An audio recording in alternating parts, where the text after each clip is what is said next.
All right, we're live on all of our channels. Okay. All right, well, welcome back to another episode of Persuasion by the Pint. I'm Jonathan Taylor, along with Sean McCool. This is our first episode of 2024, coming at you. Happy New Year. Let's get a little applause there for New Year. We didn't get to do a show around a ball drop or anything, so we'll just throw out some applause. Yeah. Happy New Year, because, I'm sure your life is completely different now than it was. That's right. 5 days ago. All those resolutions of just goals have just fallen apart in the first few days, and now we're back to reality. Yeah. I was thinking about it. I was sitting there on the 2nd, and I was like, dang, seems like most of my problems followed me right into the new year. It's weird. That's right. I thought everything was just going to stop. Just all good stuff. No. Amazing. How when you go somewhere, they come with you. Yeah, it's weird. The Oreos did not disappear out of the pantry automatically. They're gone now. Yep. Had to consume them to make sure, you can't just throw them out. You got to eat them before you start over, right? And that's right. That's right.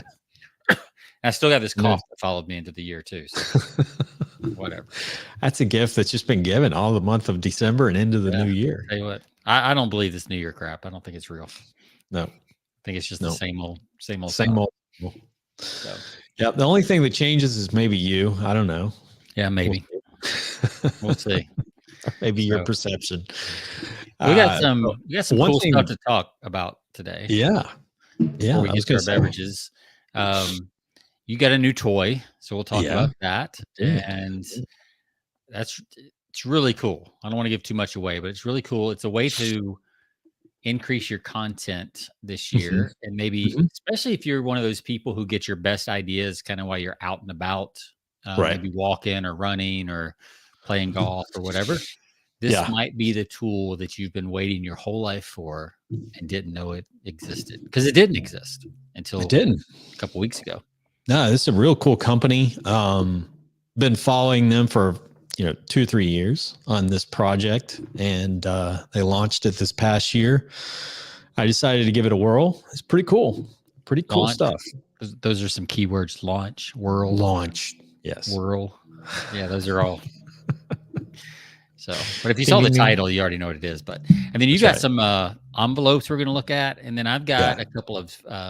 I've got one interesting stat that I came across about search traffic, where it's going. Yeah. Which was a little surprising to me, but not so surprising at the same time. And then I thought I was pulling up like some, New Year, first of the year type stuff. And I was like, you know what, maybe we ought to talk real quickly about just a couple reminder tips. 'Cause I know everybody's, refocused on content and writing and all that stuff. So I thought I'd pull up a couple writing tips that we can share for the new year. Just kind of some reminders. Definitely. Always need some reminders. Yeah, absolutely. It's like I read Strunk and White, Elements of Style. About once every 2 years, I'll reread that. And then it's good. It's like, oh yeah, I remember that now. So if you haven't read that, Strunk and White, The Elements of Style, it's getting to be a little bit outdated. Yeah. But there's a book that I picked up recently that you would like, Sean. It's was around here somewhere, but it's on writing less. I mean, writing simpler, right? Yeah. Keeping your writing simpler, but writing gooder. Is that what it's called? Gooder. Yes. Gooder writing. That is it. That is the title. Writing, but maybe I'll find like, it. Our guest. That we had that was a good one. Yeah. Yeah. I think my favorite book of all time over here on my writing shelf is Stephen King. It's still Stephen King's On Writing. Like if you have not read that and you write anything, yes, it's worth reading. Even if you only read like the second half, which is more about writing, the first half is more about him and his journey. Yeah. But the second half of the book is specifically about how to write more effectively, all that kind of stuff. And that's a great book. Yeah, that's my favorite book by him. And he's written a lot of fiction stuff, but well, we're not really fiction guys, so that makes sense. No, I mean, there's a few. I mean, there's one book he's written as of recent that was called The Outsider. That was kind of a attention grabber. I mean, it sucked me in for like 12 hours. Man, it was a good one. I'll wait for the movie. It's out. The movie sucks. Of course it does.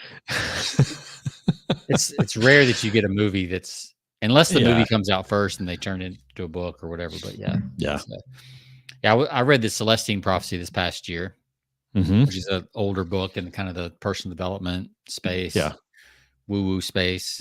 And then there was a movie because the books were so popular. They made a movie. The movie was horrible. I couldn't even finish watching it. It was so bad. Yeah, it's like the or you remember The Firm with Tom Cruise? Yeah. Like the John Grisham. I mean, that was one of the first books I ever read by John Grisham, and it was just a horrible movie. I mean, no offense to Tom Cruise, he does a lot of good stuff, but that was a lousy movie. But especially if you read the book. Yep. If you didn't read the book, it's okay movie. If you read the book, then it's not. Yeah, it's a disappointment. So maybe I should qualify that. If you haven't read, maybe it's okay. So if you're watching, I'd be curious for those people out there that are watching Jack Reacher right now. I've not read any of the Reacher books. Yeah. I'm curious, like, since they're doing it more as a series, so they have more time to develop, because each season is its own book. I'd be curious if it fits the book closer. I don't know if you've watched it or read those, but no, I think the guy that plays that is he's a former like military dude. I don't know what branch he was in, but I don't know. I tell you, I still liked.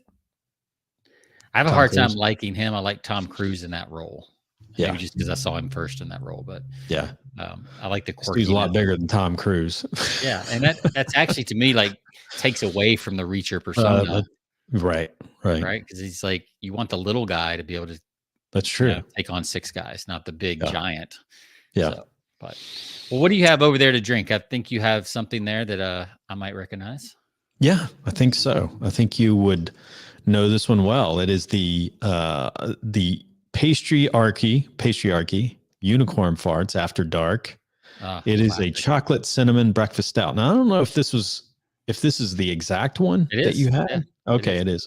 Okay, gotcha. Yeah, that's a by good Duclaw Brewing. Yeah, I think you gave this one. Who knows? We never know what the rating was, but I'm sure you gave it a good rating. Doesn't matter. I don't have. Well, I'm having. You sent me for Christmas. Thank you, by the way. Absolutely. An old-fashioned barrel-finished cocktail, pre-mixed in the jar. So I've got that poured up with my craft ice ball there. Oh, I like that. Got the ball and everything. Yeah, doesn't melt as fast. Brilliant invention. Whoever came up with that, good job. So yeah, go ahead and pour yours. Do you have the ice, the mold for the ice? I mean, do you do those yourself? It's like a little it's like a rubber gasket type mold. Yeah. It doesn't do like a perfect ball. It's more like 3/4 of a ball. So it sits flat on the bottom and then but it does the job because it doesn't melt as fast as, a couple ice cubes. So it does does the job. Doesn't water down your drink. Yeah. So no, that's perfect. Do you have yours poured? I don't have a glass today. I'm going to be drinking out of the can. That could change the taste, but we'll see. It could affect the rating. All right. Well, all right. Cheers.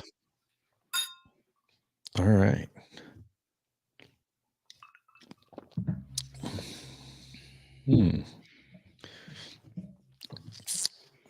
It's pretty good. Yeah. I like it.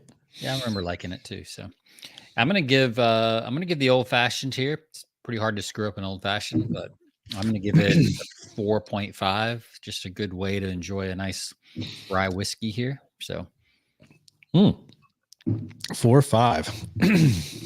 Now, have you tasted? Is that the first one of the 3 that you've tried? There were 2. There was this one and a Manhattan. Oh, okay. I haven't tried the Manhattan yet. The Manhattan? Oh, okay. That's pretty popular. Yeah. So I was doing some research on it, and both of these are, I think, close to 100 years old, but the Manhattan is, I think, even older. But it's one of the few drinks, it's one of the few famous cocktails that has not changed the basic formula over the years, because it's just, both of these are the old fashioned. Sure. 2 parts, whatever, and then 1 part alcohol whiskey. So right. Just classic, tried and true. Yeah, can't go wrong. I love a good old fashioned. So what do you give yours? We're in the minority though. We're getting old because no one drinks anymore. Apparently, as you dry January. referenced. So we're, and I think, I don't know if that shows up in the selection, because I feel like the selections are getting fewer and fewer. And I don't know if that's because no one's. Well, like the text I sent you, beer drinking is at its lowest since 1999. Correct. But I don't think that means, and definitely we have more people that are abstaining and, going sober and dry January and all those things. But I think the reason beer sales are down is because seltzer sales are just through the roof. And I would say wine, since 1999, if you think about it, wine sales are way up, seltzer sales are way up. Right. So those are probably taking market share from beer.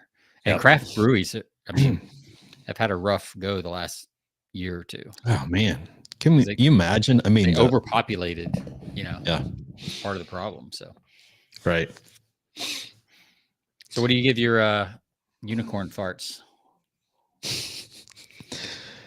I like it. It's I don't know if I taste much chocolate cinnamon. But it's pretty good. It's going to get a 4.6. I like that. Yeah, a 4.6. Yep. Yeah. Sounds good. It's good. Probably be better in a glass, but I'm not going to yeah. Right. I think it's amazing. Just keep drinking, it'll get better. Get better and better. Of course. Dark stouts, man, they get better as you drink them, I think. Absolutely. So yeah. All right, well, let's talk about you want to start with your toy or the envelopes? I'll start with the toy. All right. Start with this little thing. All right. So if you are listening on the podcast, what Jonathan is holding is a little square of plastic with so if you notice, I'm going to hold it up here. At the very front, you'll see it's got a little pivot or a little swivel camera right here. And this is, I guess, as it's flying, because you have different selections. You got a button on here where you can have it follow you around. You can have it get at a distance. You can have it do a 360 around you. I mean, there's all sorts of things that you can have this thing do. So what I'm going to do is see, while we're talking here, Sean, I am going to give it I'm going to activate this thing and try to give a live demonstration on how this thing works. Yeah, I'm going to pull it up on the... Yes. Current mode, follow. Okay, so watch. Continue, follow. Here we go. The CrossFit workout. So there it is. Watch this. Oh, you can't see it. It's just it's hard to see, but it's right there. It's pretty loud, as you can see. Yeah. You can see it's kind of creating. It's a drone, so it's loud, a lot of wind. So the current setting is that it's set to follow me around, so it's not going to move unless I move. But if I were to get up from this desk, it would just follow me around the studio, and it's currently shooting video of me. Now, if I want to stop it, all I've got to do is put my hand right under that, and it just stops. I guess it's because you put you got the resistance underneath the fans, and so it senses that, and it just drops right in your palm. So, but you can walk around outside without having any joystick, any controller. Absolutely, and it just follows you around, right? Yep. As long as you got your phone, of course, you need your phone in hand, and that's where your video is being recorded. It's recording. It's got an onboard camera, but the video is actually going to your phone. So is it tracking like with the wrist bracelet, or is it actually using the phone also to know where you are?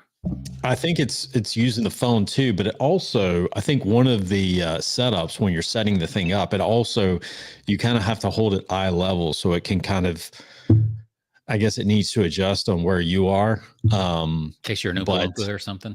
Right. But I've noticed if you turn the app off, or if you were to shut your phone down, then yeah, it would pretty much, because it works in conjunction with the mobile app that you download onto your phone. Okay. So the cool thing is like there's no you don't have to hook this thing up to your computer to download the video. It automatically goes to your phone, even though there's storage on the actual device, but it syncs and transmits the video instantly. I mean, it's like fast. Right after you video shoot something, you walk around, as soon as you stop, it will transmit that video straight to your phone, on the app.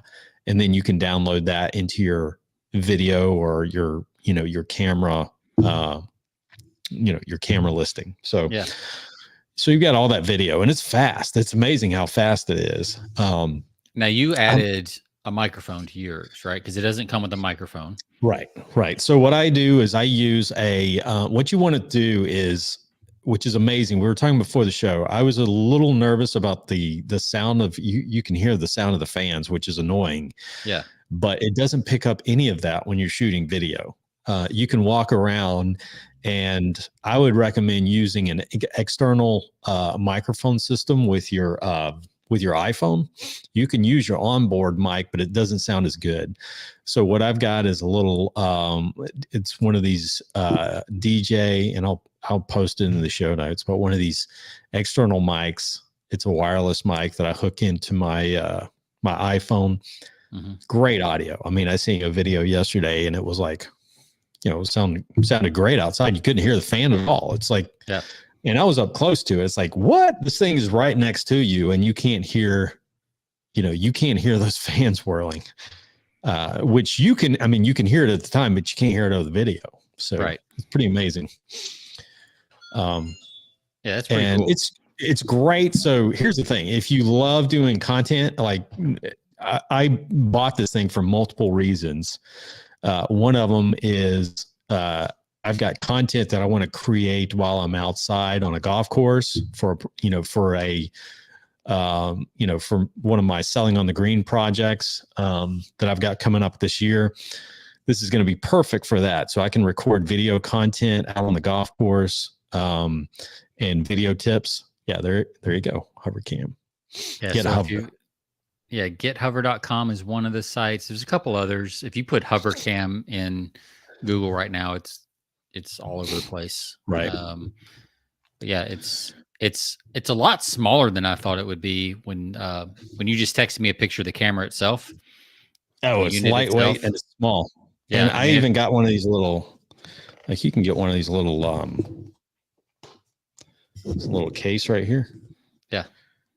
Snaps up. So you just kind of protect it, because it is kind of, the framing is pretty light. So, something happens to it. You don't want to just throw this thing in a bag, because this thing might get cracked. You throw this thing in a bag, something might fall on it, and you might crack the framing. The case, I assume, can hold your extra batteries and all that. Right. Exactly. Yeah. That's it. That's pretty cool. Throw that in a backpack pretty easily. Go on a hike. Yeah. Absolutely. If you're out on the hiking trail, it's perfect. You see people like riding bikes. These things are just following them right behind, as they're riding the bike. There's people out there on a hiking trail. I take I'm like, I go into, like, on my composites podcast, I'll go into plants sometimes, or do like situations where I want to go into a facility, and if they give me permission, record some interviews and stuff as we're in the manufacturing plant, and I just have this thing following me around. And the thing about it is, it's noisy enough in a plant, so they're not going to mind this thing going, whirling around, as noisy as it is, because there's already a lot of noise going on in the background. So yeah, it'll be interesting to see, like, though, on a golf course, if there's other people, like, if that gets to be a problem. Yeah. Right. Well, yeah, that's the thing. It's going to be interesting. It's one of these things you're going to want to take out, set up, shoot some quick video while you're playing. You don't want to play in the middle of the day when there's somebody behind you, because, some people get ticked off if you're not moving fast enough. So, this is one of those Friday afternoon, Sunday afternoon type things where I would take it out on the golf course when I'm walking, 9 holes, and there's very few people out there and the sun's still out. So, that's cool. I can't wait to see some of the videos you produce with it. And mm-hmm. So if you're wanting to up your content, your video content, especially, like, pretty cool little toy. And how much does it cost? It's like $300. Yeah, it's $300. I think it's you can get the extra batteries. They have different packs. If you get just the drone camera itself, it's like $300. If you get you can get 2 extra batteries and the case for like $350. I think with tax and everything, it's close to between $350 $400. So and something you might want to do, just for the battery's not too bad, but you might want to, get a couple of extra batteries to have on hand, especially if you're going to be away from, outdoors or something for a long period of time, that you can just throw in another battery. So, yeah. So it's actually, the site is thehover.com. Right. It's got 5 flight modes. It says vlogging has never been so easy. It's got it's amazing. One mode, it'll just go do like a 360 around you. One, it will like really back out from a distance. Like if you want to get like a kind of a zoom out mode, a landscape view. Yeah. That's cool. Yeah. Orbit mode, that's the one goes around you. Right. Bird's eye, be way up high, right above you. That's pretty cool. And the video is pretty good too. The video quality, like I took some video last night. It was probably around 6 o'clock or 5:30 or 6. It was late in the evening, very little light, and it was still not bad at all, considering, the light quality, that video that I sent you. But I'm anxious to see. I have yet, because it's been overcast the last few days. So I'm anxious to get out on a clear day and see what it looks like outside. Yeah. Well, if it looks good, pre-sunset, it's probably going to look good in the middle of the day for sure. Yeah. It also comes in white for those of you who like in white. That's right. That would be my daughter. She'd get the white, I'm sure.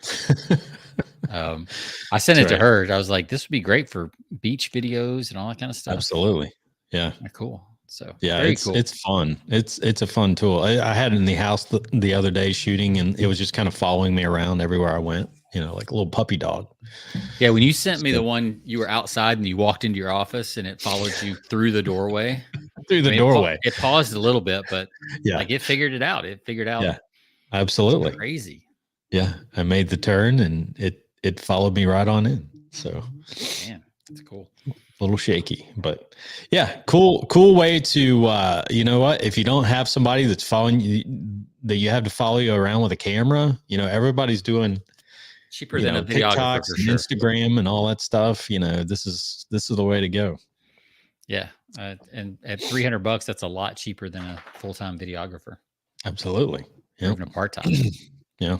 So, all right. So tell me about these envelopes Okay, so this is from, I'm going to share this because this is from one of our previous guests, Kevin Donlin. I love this, and I'm going to have to share this because you would think this is cool, Sean. So if you're sending out something, and I think of this from a standpoint of lumpy mail, like if you want to get something open immediately, and I feel like this is kind of a way to create something attention grabbing that will get like 100% open rate, like when it comes across somebody's desk. So I'm going to share, let's see, share screen. There we go. So again, this is from our friend, Kevin Donlin's been on the show before. He talks about without attention, your marketing is dead in the water. 100% agree. He said, for the last 25 years, I've thought the only way to get attention 100% of the time was to send a FedEx envelope. He goes, until last week. That's when I got a one-of-a-kind envelope that arrived in the mail. Just like a FedEx, it got 100% of my attention. And here's the envelope, outside of the envelope. Pretty cool. And this is like handwritten on the envelope. Now he talks about like some of us don't have the artistic ability to do stuff like this. Right. And this is where you can, this is kind of a great idea where you can, I think it's a good idea to get like a handful of these envelopes and pay somebody locally, a local artist or somebody that does calligraphy, or can do stuff like this, like pretty quick light. I mean, I've got a son that's he's a talented artist, and I was showing this to him, and he can do this kind of stuff on an envelope. Yeah. And I'm like, I told him, I said, this is like a Sharpie. It's a Sharpie pen, and just take some time to put something like this together, something like this that's really clever. This is the front of the envelope where it's going to, it went to Kevin. And you can see it's really creative. Yeah. That is cool. Postage goes here. It's kind of like, for those that aren't looking at it, it's a plain manila colored padded envelope. Yep. And it's got a lot of text, but it's almost like cartoon style graffiti, a mix of maybe like cartoon and graffiti style. Yeah. Would be one way to say it. But yeah, it's all hand. You can tell it's hand drawn. So it really, really jumps out. It's, it's old. It's both old school and new school because it's like super cluttered. Yeah. But it has a little bit of modern flair to it. Yeah, it's busy. It's busy. I think that's what attracts me to it. I was talking about that.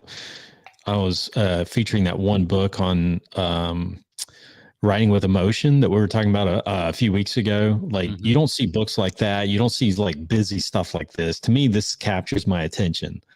It's got all these, everybody's gone so minimalist. Minimal. Absolutely. Yeah. And it's like, to me, that's like, there's a rebellion that goes on inside me that says, oh, the wasted space. You could be fitting all this stuff in. I mean, look at that. He's got like postage goes here. If you want the missing secret, open this now. He's got a little thought cloud that says, this contains something even Bill Glazer and Dan Kennedy never thought of, blah, blah, blah, cloning secret inside. All these things are going on. And then obviously the guy that he's referencing is Dr. Carney. And he even credits him on LinkedIn to connect with him because he's actually the guy that he draws his own stuff like this on these envelopes. Yeah. And of course, that's the back of it. Again, what's better than FedEx? So pretty cool. I mean, and he did that specifically because he tailored the message to Kevin. Yep, exactly. Yeah. So you can tailor the message. This is not for everybody. This is for B2B. This is for, this is for B2B type marketing where you're trying to market to somebody who won't take your call, who you can't get in touch with. Yeah. I mean, but you're trying to get them 5 to 20 of these to your really, really ideal, whale prospects. You're not going to send out 1,000 of these. More than likely. Yeah, this is one of those, that book we talked about. We've had him on before. The author of the book, How to Get a Meeting with Anyone, Stu Heineck. I mean, this is like Stu Heineck type stuff that, and Kevin mentions the guy that did this. His colleague is Doc Carney. He's the guy that sent this, and he does a lot of them. He's over at Mentor Me Doctor. He does a lot of direct mail stuff for, clients out there, but he's like, he'll actually draw these for you. I'll put that in the show notes for people that are interested and need somebody that will do some custom for you envelopes. But like I said, you can find people locally that if you got some envelopes like this that you could get and give them some design ideas and put like that, especially if they're like, high end, C-suite type level, people that you're trying to reach out to. Yeah. For sure. I mean, these are the kind of ways that you get their attention. Yeah, I like it. That's very cool. Yeah. I mean, there's go to any high school art class. Yeah. And you can find college kids that will do this. I mean, it's like doodling 101. I mean, yeah, you just give them the text and then they can fit it on there and a couple ideas and even I would give them a little leadway as long as they, hit the main points you want to hit. Right. But then give them a little leadway on how they lay it out and that kind of stuff. Yeah, that's cool. That's really Yeah, I like it's got that comic book graffiti feel to it, which is very I like the different fonts and I mean, it takes a little time for somebody that knows what they're doing, but like I said, this is stuff that I would hand over to my teenage son. Yeah. It would be like, you could probably knock that whole thing out in 15 minutes. You doodle stuff like this and it takes you 5 minutes, you know, it's like, can you do this? That's cool. So just think of ways to like this to be different. I mean, the whole point of it is you got to be in an age of same as lame. I mean, everything is the same. You got to find ways to be completely different. So agreed. All right. Excuse me. So let's talk a little bit about, man, I cannot shake this cough. Bless you.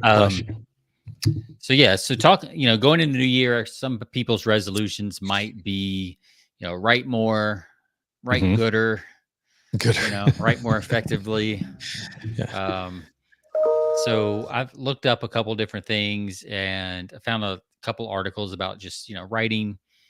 I'm not going to go through the whole list, but some of these were good reminders for me.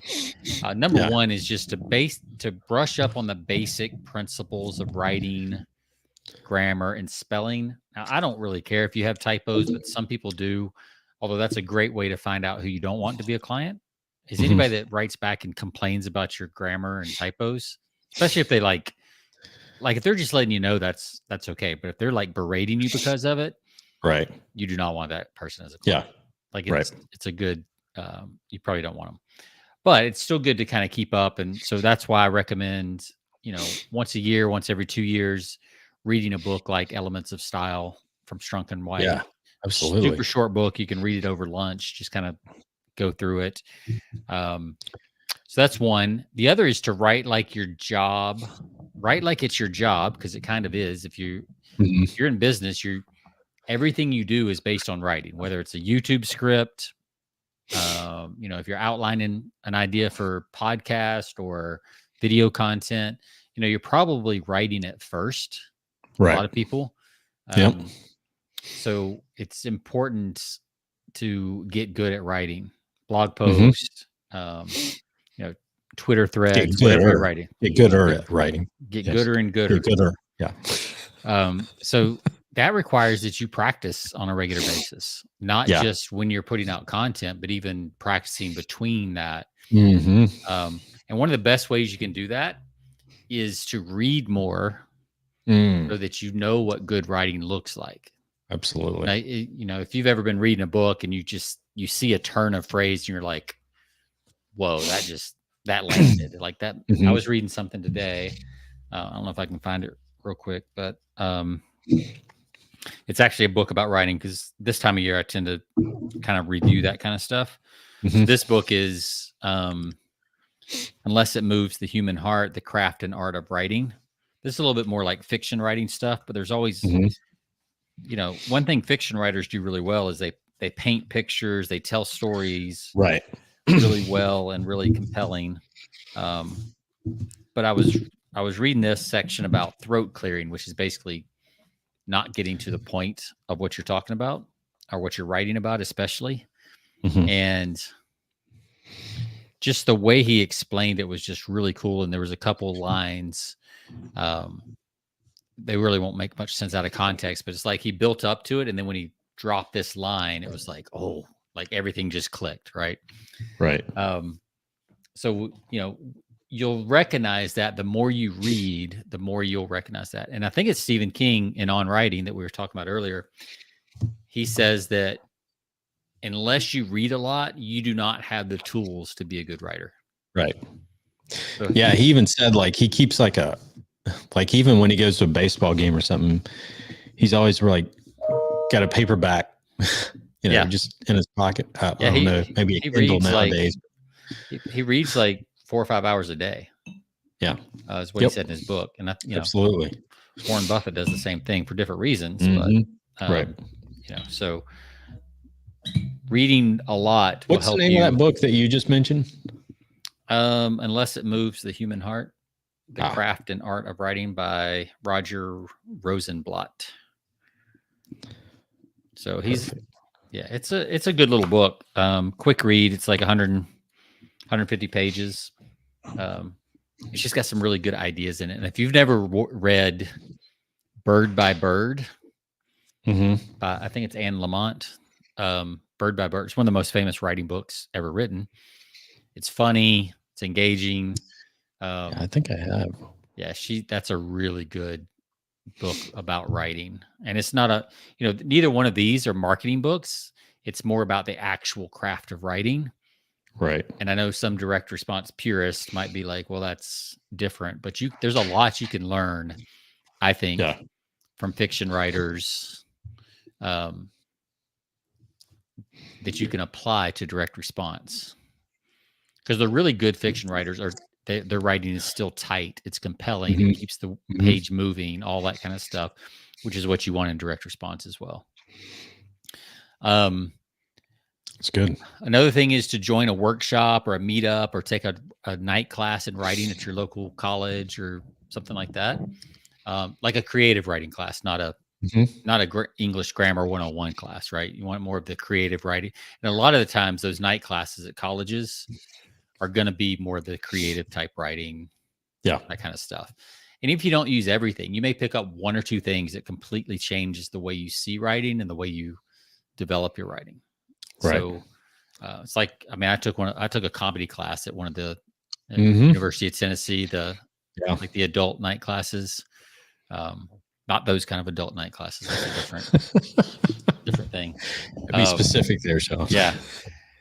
The other thing is that, like, when you find writing that you admire, like, actually take the time to slow down and analyze, like, why did that catch my attention? Why did I just highlight that? Yeah. Is it the structure of it that really jumped off the page at me? Is it, did they rhyme something? Was it a set of threes that caught my attention? Right. Was it just a really good idea? And if it was, like, why was it such a good idea? Was it concise? Was it clever? Right. Was it whatever? And so don't just like highlight and move on. Like when you find yourself highlighting, kind of analyze it and figure out what they did to make that jump out. And this is really cool on Kindle because you can see where hundreds of people have highlighted stuff. Yeah. Once you hit a certain threshold, which I think is also kind of a self-fulfilling prophecy because then more people highlight it. But it does give you a little idea. It's like, a lot of people are highlighting this. A lot of people are agreeing that it's highlight worthy. What is it about this paragraph or this 3 sentences that has so many people highlighting it? And really try to analyze and pull it apart. Another thing is to imitate writers you admire. This is not plagiarism, but it would not hurt. And this has been talked about in copywriting circles for a long time. But literally, you can either handwrite or type out writing that you like to get that physical feeling of what it feels like to write like your favorite writer. Yeah. What was do you remember the movie with, was it Sean Connery and Cuba Gooding Jr., I think maybe? That was, Sean Connery was like the reclusive writer. And. Oh, yeah, I do. I have no clue what the name of that movie, but I do remember that. That. Sean Connery movies. That'll be a short list. Finding Forrester. That's it. Finding Forrester. Yeah. I remember that. That's a good. I mean, it's interesting because I don't read as much fiction anymore, but I used to read a lot of fiction. I used to read just about everything that Tom Clancy back in his early days when he was alive. Like, you remember all of his early novels before they were taken over by other people that were writing and slapping his name on it, like The Hunt for Red October, oh man, so many. Oh, Rainbow Six. I mean, that was like one of the first books I ever read by him. I mean, that was like a classic. And then some of the John Grisham, I used to read those, every new John Grisham book that came out. But it's funny, like everybody has their own writing style. Everybody, like Stephen King is unique writing style. It's like he writes more like you're just talking. I feel like more than any writer that I've read. Stephen King writes like you're just kind of like having a conversation almost. So it is kind of interesting how everybody has their unique styles. Some people are less detailed, like in the, how they're describing their description of things. Yep. They kind of leave it more to the reader's imagination. Yeah, which I like. I like, and Stephen King talks about that. That's how he does it. Yeah. Like he's in On Writing, he talks about, there's one, I can't remember which book it is, but with the rabbit. And there's a rabbit and it's in a gilded cage. And he's like, this is a point where a lot of writers would go into 2 pages of detail on what the cage looks like. Right. And it's not about the cage. It's about the rabbit, the purple rabbit or whatever it was in the cage. So you just say it's a gilded cage or, an ornate cage. Sure. And then you just let people fill in the details with that. Absolutely. Because everybody's got their own.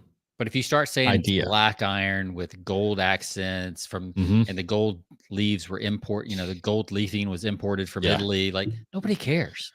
Right. It's too much. So you gotta walk that fine line, and you can tell that when you're reading, just because if you ever get bogged down in a piece of writing, whether it's direct response or fiction, it's probably somebody over describing a scene. Yeah. Or if you're listening to a podcast and it gets boring, it's probably somebody overstating a point. Absolutely. So, I noticed that he spends less time, like you said, Sean, on describing the scene or the, what's going on during the scene, but he spends more time on describing the person, like the character and what they're feeling, the actual all that stuff. Yeah. Right. That's, I think, why you get into it is because you resonate with the character. Yeah. And then you start to see the world the way they would see it because you kind of understand their world. I think a thing that a lot of people miss out is getting an outside editor of some kind, whether it's a friend, whether you pay somebody, just to give you that second set of eyes. Because we all fall in love with our own stuff, or we all are overcritical of our own stuff. So just to get a second set of eyes is a really good thing. And there's some more, but I'll stop with those. Our darlings. What does Stephen King calls them? Our little darlings. Yeah, kill your darlings. Kill your darlings. Anything that you really, really, really love, you got to look at really hard and ask somebody if that's just something you like or if it's actually good. Yeah, and it could be good sometimes, but a lot of times it's just you get attached to a phrase because you think it's clever or whatever. And sometimes they work, but a lot of times they're not. And you really can, if you set it aside for 2 or 3 days and then come back to it, a lot of times you can catch that. Right. But I know in this, content heavy world, it's a lot of times we're all writing content to get out right now. So coming up with a system to write ahead of time. I think our friend Bill Mueller could probably speak on that. I know he writes, a couple of days ahead or weeks, even weeks ahead of when he actually sends out the emails. So they have time to sit. So yeah, there's other tips, but that's the big ones. And, just the more you write, the better you write typically. Do you have any distraction-free tips, Sean, that you use in your own everyday life of avoiding distraction? I have some tips. I don't know if I use them very well all the time, but what works for me is if I know I have a project I've got to do, I have 2 kind of cues that I use. One is I have a specific baseball cap that I will put on for writing. And then I'll have my headphones, my noise canceling headphones. Sure. And I use this, it's called Brain Food on Spotify. Brain Food is the playlist on Spotify. And different people write to different I've got friends that write to like heavy metal, and I don't know how they write to that, but they do. We got other people that love EDM, just because that backbeat in there just kind of starts to zone you out after a while. Right. But for me, Brain Food is my favorite, by far my favorite playlist to write to. And it's about 6 hours long. So it's way longer than I'll ever sit down and write straight. That's the other thing. I don't write for more than 60 or 90 minutes tops at a time without taking a pretty substantial break. Right. and probably shifting projects. But as far as the only non-distraction technique I use besides that is just do not disturb mode on my Mac. But I don't have push notifications on anyway. So yeah, I don't use on my phone or on my Mac. I don't use push notifications. Right. So, but I still do do not disturb, just so if there's something that might come through, try to let it go. Yeah. Yeah, it's tough, especially writing copy, because a lot of times you might need a piece of research, you might need a testimonial from a client's files or whatever, and you have to go look for it. So sometimes, it's not like writing fiction where a lot of times you can just do stream of consciousness and just kind of let stuff develop and then go back and edit. I try to do that as much as possible, and then go back and insert. But sometimes you just have an idea that, man, if I could find this statistic or this type of quote, it would really set this off. And sometimes I'll just put in the writing, I'll put insert quote about this here, and then highlight it. Right. And then I'll finish writing, assuming that I'm going to find it because everything's out there. And then when I'm done writing, I'll go back and find it. That's usually what I found is less distracting than trying to go find it right away. But those are my biggest ones. Have a playlist. Some people like writing in silence, but most writers I know have a kind of a type of music they listen to. Yeah. I have to have something soothing, I'd say another thing that works if you want a paid option is Focus at Will is a company. They have a couple tracks, and it's a combination of like binaural beats and different stuff. And there's a lot of writers that I've talked to use Alpha. There's an Alpha Chill channel on that, but it's called focusatwill.com. Yeah. It's like $100 a year, $60 a year, something like that. Right. That's another really good tool, but for me, Spotify has so much stuff that you can probably find whatever you need on Spotify. So that's the two things that work best for me. And just having the trigger of putting on a different hat, like literally, changing hats, helps a lot too. Like it just, it's a physical trigger that says, okay, it's writing time, between that and the headphones. Yeah. And if you do that often enough, then the playlist itself will start to trigger that writer in you. Yeah. Because if you use the same playlist, the same headphones, the same hat, it works. So that's good. It's really good. I was going to do the one statistic. Okay. We'll wrap up with this. So people, especially younger ones, are migrating from SERPs, search engine, so your browser, your Googles, all that kind of stuff, to social media in search of more authentic, helpful answers to their questions. Expect that trend to continue in 2024, especially as social platforms add more search-focused features. So get this. Gen Z, which would be, I guess, probably your kids. Yeah.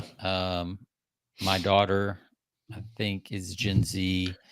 So like 25 and under, I think, is probably Gen Z, somewhere in there. 57% of that generation prefers TikTok more than Google as a search engine. They actually use it as a search engine. Wow. So if they have a question, and that was a trend a while, like my son, who is 29, he uses YouTube as a search engine. That's his main, like if he has a question, he doesn't Google, he either uses Reddit or YouTube to find his answers. Yeah. Interesting. If he needs to repair his car, if he needs to, whatever, learn how to change a tire on a motorcycle, he'll use YouTube or Reddit. He won't use Google. Yeah, my kids are on Reddit a lot. Yeah. And it's for the same reasons that this talks about. It's because they feel like the answers are more authentic and more helpful. Right. Whereas blogs, if you don't, a lot of times they just feel they don't feel personal. Right. A lot of times, unless you're just a really good writer, and that's where practicing writing comes in. But a lot of the blog results that come up You get like six different blogs, and they're all basically the same. Like there's no personality in them. It's the same list. Yeah. One's got 7, one's got 9, and it's just, there's a lesson in writing right there. No personality, right? I mean, those are the ones that have drifted to the top of Google, so that's something I think Google has to, figure out as well. And they probably will as they start losing more and more search traffic. Mm-hmm. So if you write a blog, here's the takeaway. I think if you haven't been on TikTok, like I haven't been, especially now they allow a little bit longer content, is you could take that same blog post and put it as a video on TikTok, and you're going to get a whole different demographic. Now, obviously, if Gen Z is not your demographic, you may want to wait a little while. But there's plenty of Gen X and other people on TikTok. It's growing fast. I think we use it a little bit more for entertainment. But it is interesting, that Gen Z, if they want to know how to boil water, they go to TikTok. Sure. Maybe we should do that. We should just start a TikTok channel with like all the basic life skills and just kind of parody it. Create a parody of it. Can we stream on TikTok? That'd be great if we could. Yeah, that's a little too long, I think, for TikTok. That's true. So yeah, cool. So if they could just like snip them up like before they post or something. Yeah, we're gonna have to get like one of those. I need to subscribe us for one of those programs that will like the AI tools programs. Like one of the AI tools that will like split up these little clips and throw them out there on. Yeah, Cast Magic, I think, does it. Whisper. Yeah. I've got a couple saved over here. Whisper.ai. Yep. Podium one. Yeah, Podium is amazing for like turning your video into written content. I'm amazed at how good a job it does. Like it's really good. And they'll give you like 3 or 4 hours for free. So if you're not doing a ton of, that almost covers what we do. Yeah. It doesn't chop up the videos, but it does turn all the video into show notes and all that stuff. Yeah. Good. So yeah, that was, I just found that very interesting that search traffic is, I didn't realize that much of actual search. Like I knew a lot of people were on TikTok. I knew people were watching it for all kinds of stuff, but I didn't realize how many people were actually going there as a search engine. Yeah.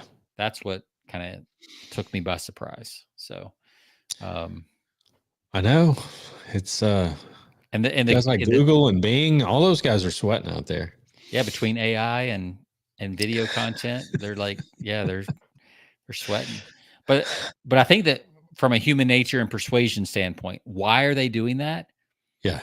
More relatable and more personal answers. Yeah. Authentic.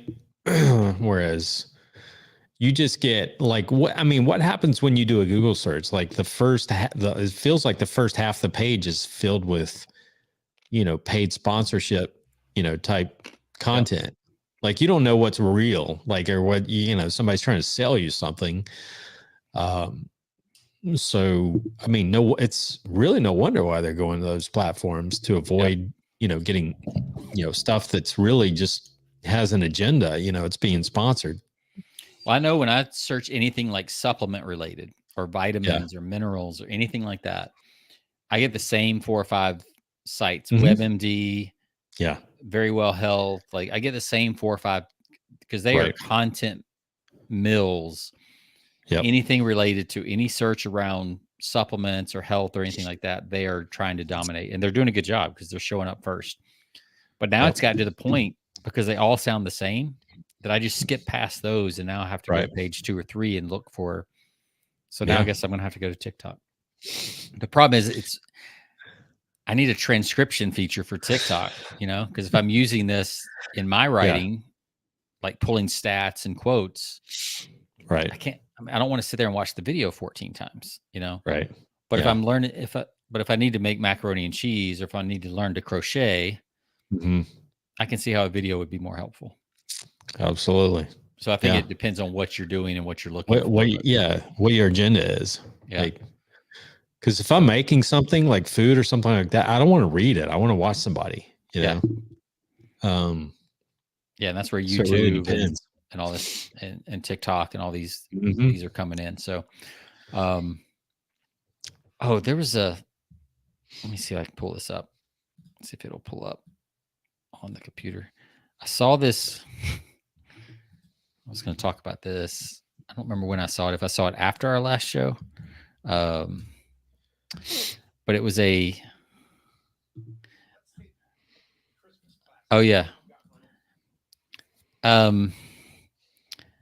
Let's see. So there's this guy on TikTok. Speaking of TikTok, he takes well-known songs and he sings them in a different way. Okay. And let's see if I can get the audio to come through. How do I do the audio? Make it come through. Settings. Audio.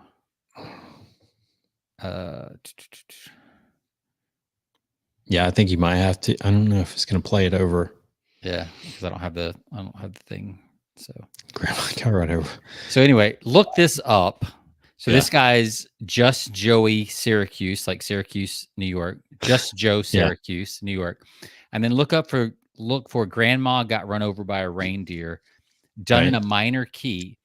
And it turns this like happy-go-lucky Christmas song that we all know into like this sad, like tragedy of a song. And the reason I saved it for in my like in our Persuasion by the Pint show notes type ideas is just changing the tone of it completely changed like the message and the way you receive it. Right. Like, the lyrics were more clear. Like the story became like totally different. Let me see if I could just hold the mic up to it.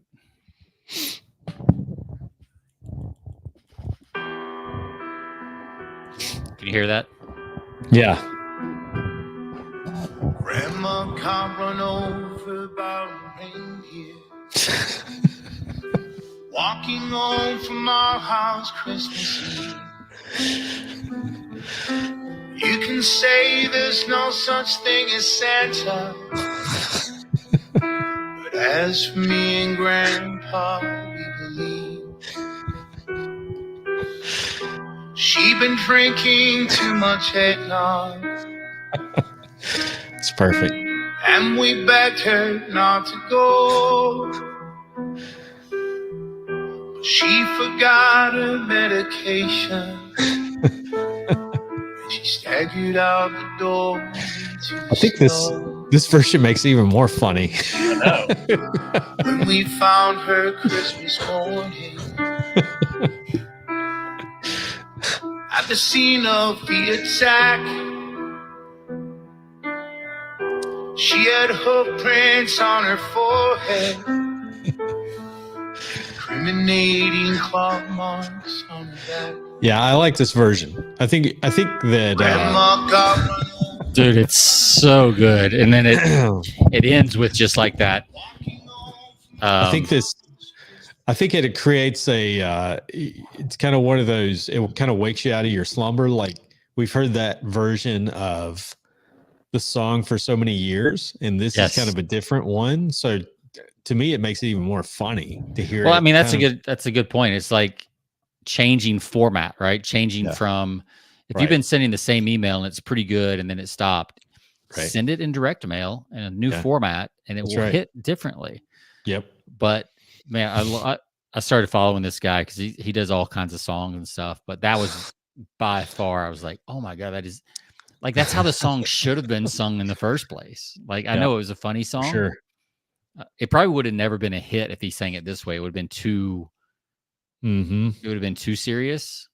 Yeah. You know, but after hearing the other one and then hearing this version, it just like, it's like, oh man, that's how it should have been written. But yeah. So anyway, I thought it was hilarious. So no, change your format. I love that. Yeah. Same message, different format can reveal different results for sure. So that's all I was got. reading an article from this week that it's kind of along that same format, but like the British during World War II, they were using these So to switch gears to go to warfare, casual topic to warfare. Yeah, I mean, Grandma got run over by. She did die, so we're kind of in this. But they were no, I'm sorry, it was the Germans. They were using anti-aircraft like batteries. I mean, they were like cannons that were for anti-aircraft, but they started using them on tanks, and they were even more effective on tanks. And so it was like what was effective at aircraft to, do damage was catastrophic when it came to using them on tanks on the battlefield. So that's just a lesson, like you were saying. Take a strategy, use it, kind of repurpose it in a different format. It can be like completely game changer in a different format for your marketing. Yeah. Do not send missiles in the mail to your clients. That's not the point. Absolutely. So it's illegal. Yeah. And we would not condone that, but NSA warning just flashed on our YouTube channel. You guys are talking about wars and missiles and stuff. Nope. Just repurpose things in a different format. What's effective I think the point is what's effective in one area could be devastating in another, in one other area, so you never know, Absolutely. So change things up. Absolutely. Good stuff, man. That's cool. I love that. Another short show. Well, cool, man. A good way to start off the year. Great show. To all of our listeners, check us out. persuasionbythepint.com. Check us out wherever you download all of your podcasts or download any of your podcasts. We're there, whatever platform you use. I should say, for the longest time I said Stitcher Radio, but I just realized they got bought out. So they're no longer Stitcher Radio. So I can't use that anymore. Yeah. But, Spotify, all of these other platforms that you use, we're there. And looking forward to another year. It's going to be fun. We've got some cool guests coming up. We've got one coming up that a lot of our listeners will be interested in. I guess that'll be in the next couple of weeks. I got the official intro email today, so I will respond to that and get that set up. So cool. Yeah. I'm looking forward to that one. So we'll just tease it at that. Yep, absolutely. In case it doesn't happen. Exactly. Got to hedge our bets. And by the way, happy anniversary to you. Yeah, thanks, man. Going out, celebrating tonight. Yeah. Looking forward to it. 23 years. Had celebrating 23 years with my beautiful bride tonight. Congratulations. Thank you very much. Looking forward to it. And hope everyone has a great weekend. Sean, looking forward to next week. And to all of our listeners, take care. Have a great week ahead. And we should have a going out tagline to do something, call to action or something. I don't know. Yeah, we'll work on that. Just have a good weekend. Do good stuff. Yeah, there you go. See ya. See ya.